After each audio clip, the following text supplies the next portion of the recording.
প্রচণ্ড ঝড় বৃষ্টির রাত, বিদ্যুৎ নেই, গ্যাস শেষ, কিন্তু ছেলের আবদার ডিম ভাজা খেতেই হবে। কি করে কি করব, 3টা মোমবাতি দিয়েই শুরু হয়ে গেল ছেলের জন্য ডিম ভাজা। দেখতে থাকুন ছেলের আনন্দ, তার আনন্দ দেখে কি যে ভালো লাগছে।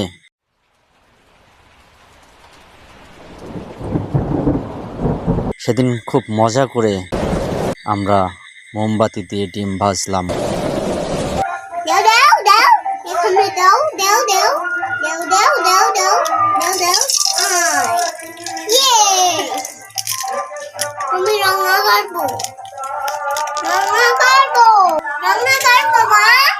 করবো ধৈর্য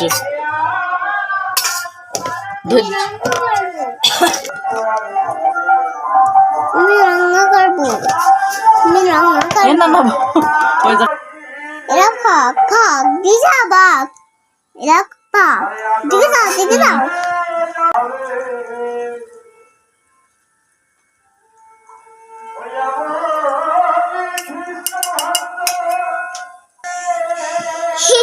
রান্না করো তুমি আমি ঠিক খেলনা বাটি আছে ওই জায়গায় দাও তো না